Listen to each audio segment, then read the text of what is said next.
Assalamualaikum warahmatullahi wabarakatuh. Di sini saya akan mempresentasikan bab ke-14, yaitu tentang biaya dan manfaat atau cost and benefit pendidikan. Yang pertama, tentang perspektif ekonomi pendidikan. Yang kedua, analisis biaya manfaat dalam pendidikan. Yang ketiga, analisis reliabilitas program pendidikan. Yang keempat, analisis biaya program pendidikan. Yang kelima, analisis manfaat program pendidikan. Yang keenam, reliabilitas pendidikan S1 di FKIP. Yang pertama yaitu perspektif ekonomi pendidikan. Secara umum terbukti bahwa semakin berpendidikan seorang maka tingkat pendapatannya semakin baik. Hal ini dimungkinkan karena orang yang berpendidikan lebih produktif bila dibandingkan yang tidak berpendidikan. Produktivitas seseorang tersebut dikarenakan dimilikinya keterampilan teknis yang diperoleh dari pendidikan. Oleh karena itu, salah satu tujuan yang harus dicapai oleh pendidikan adalah mengembangkan keterampilan hidup. Yang pertama, pendidikan sebagai konsumsi. Pendidikan dapat dipandang sebagai konsumsi. Pendidikan sebagai konsumsi adalah pendidikan yang sebagai hak dasar manusia, sebagaimana dalam Undang-Undang Dasar 1945 pasal 31 menyebutkan setiap warga negara berhak mendapatkan pendidikan dan setiap warga negara wajib mengikuti pendidikan dasar dan pemerintah wajib membiayainya. Pendidikan sebagai konsumsi ini merupakan hak demokrasi yang dimiliki oleh setiap warga negara, sehingga sampai tingkat tertentu penyelenggaranya harus dilakukan oleh pemerintah. Wajib belajar 9 tahun merupakan contoh dalam hal ini. Dari segi sifat kebutuhan, pendidikan pada tingkat ini merupakan barang publik yang dapat diakses oleh setiap masyarakat. Kemudian dilihat dari motivasinya, maka pendidikan sebagai konsumsi ini dimotivasikan oleh keinginan untuk memuaskan kebutuhan akan perkembangan kepribadian, kebutuhan sosial, kebutuhan akan pengetahuan dan pemahaman. Maksud pendidikan sebagai investasi adalah penanaman modal dengan cara mengalokasikan biaya untuk penyelenggaraan pendidikan serta mengambil keuntungan dari sumber daya manusia yang dihasilkan melalui pendidikan tersebut. Melalui pendidikan dihasilkan manusia-manusia yang mempunyai kemampuan dan keterampilan yang sangat diperlukan bagi perekonomian suatu negara untuk meningkatkan pendapatan individu dan pendapatan nasional. Dengan demikian, maka keuntungan atau untuk mengetahui hasil dari investasi dalam pendidikan memerlukan jangka waktu yang cukup panjang. Selanjutnya adalah analisis biaya manfaat dalam pendidikan. Cost benefit analysis adalah sebuah metode yang digunakan dalam melakukan analisis terhadap investasi. Investasi yang dimaksud adalah komitmen atas dana atau jumlah sumber daya lainnya yang dilakukan pada saat ini, dengan tujuan memperoleh sejumlah keuntungan di masa yang akan datang. Analisis biaya dan manfaat atau cost and benefit analysis merupakan kerangka kerja analisis utama yang digunakan untuk mengevaluasi keputusan pengeluaran pembiayaan publik atau public expenditure. Selanjutnya, adapun tujuan dari analisis biaya manfaat adalah untuk meneliti semua dampak suatu kegiatan atau biasa disebut dengan proyek, baik internal maupun eksternal. Analisis biaya manfaat ini berdasar dengan analisis untung rugi. Analisis untung rugi merupakan konsep ex post, yaitu analisis yang digunakan untuk mengevaluasi dan mendeskripsikan sesuatu yang setelah ada fakta tentang suatu kegiatan yang telah terjadi. Adapun dalam analisis biaya dan manfaat merupakan konsep ex ante, yaitu analisis digunakan untuk mengevaluasi. Selanjutnya, pengertian biaya dalam pendidikan. Pelaksanaan atau praktik pendidikan tidak dapat bebas dari biaya atau cost, sebab pendidikan mempunyai nilai monetary atau direct and indirect cost. Keseluruhan biaya pendidikan yang digunakan peserta didik untuk membiayai proses belajar mengajar di sekolah selama satu periode anggaran disebut total student education cost. Keseluruhan biaya pendidikan yang digunakan seorang peserta didik dalam melaksanakan pendidikan dapat dikelompokkan atas beberapa jenis biaya pendidikan sebagai berikut. Yang pertama adalah direct and indirect cost atau biaya langsung dan tidak langsung. Biaya tidak langsung atau indirect cost adalah biaya yang menunjang siswa untuk dapat hadir di sekolah.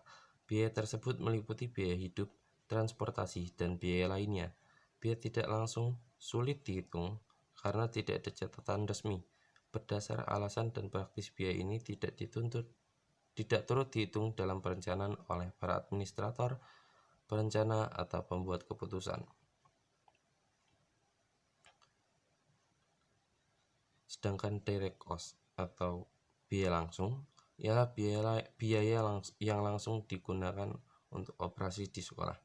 Biaya langsung terdiri atas biaya pembangunan atau capital cost dan biaya rutin atau recurrent cost.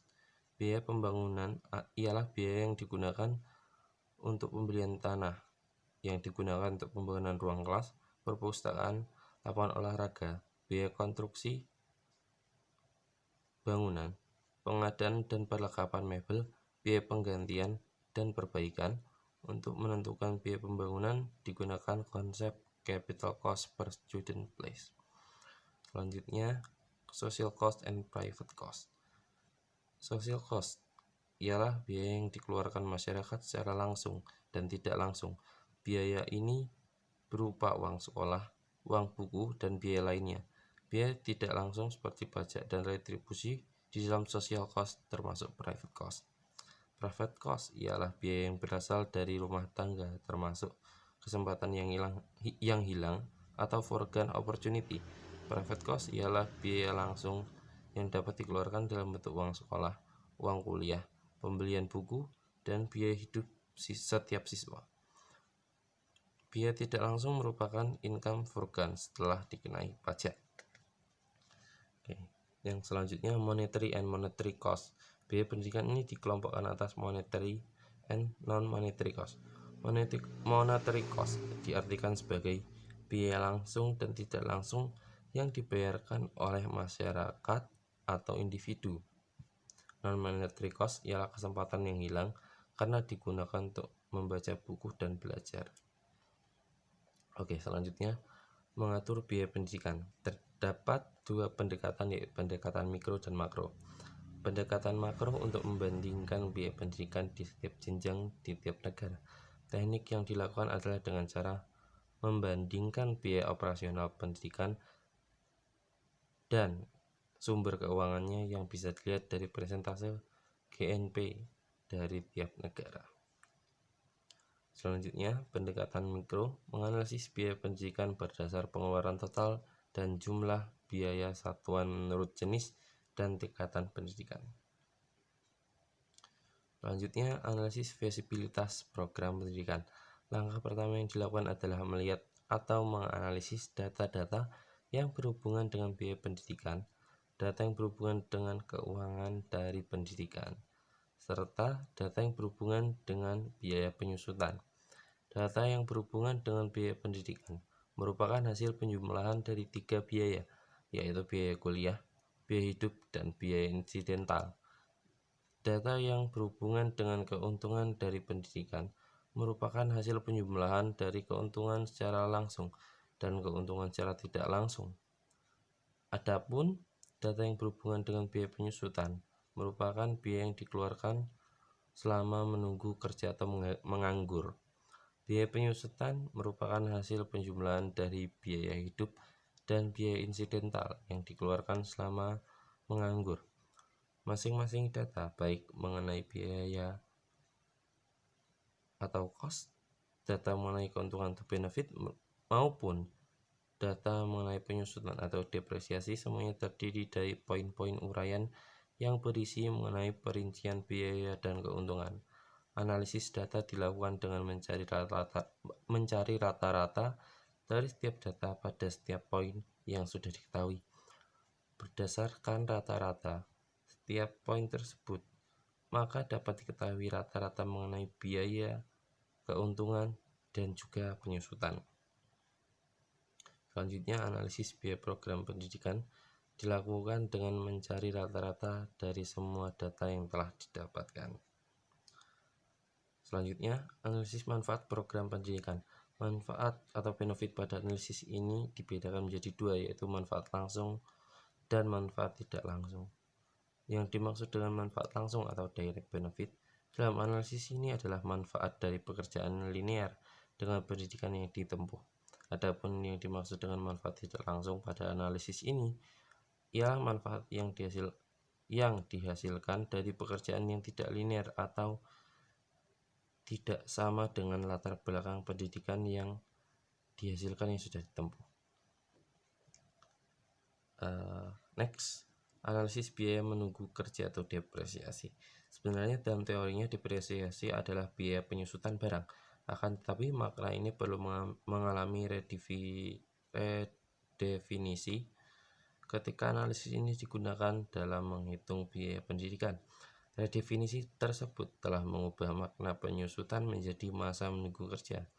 Untuk itu dibutuhkan sebuah standar waktu depresiasi untuk melakukan analisis depresiasi. Standar tersebut didapatkan dengan cara mencari rata-rata dari waktu menunggu kerja yang dikemukakan oleh semua sampel. Berdasarkan data sampel, maka didapatkan bahwa rata-rata masa menunggu kerja yang dikemukakan oleh sampel adalah selama setahun. Yang terakhir, visibilitas pendidikan S1 Fakultas Ilmu Tarbiyah dan Keguruan. Visibilitas atau kelayakan sebuah pendidikan diukur dengan membandingkan biaya pendidikan yang dalam analisis visibilitas ini akan digunakan analisis cost dan benefit atau analisis biaya dari manfaat. Analisis ini memiliki dua fungsi yang berbeda, yaitu bisa berfungsi sebagai para-analisis prediktif dan analisis evaluatif. Sebagai sebuah analisis prediktif, analisis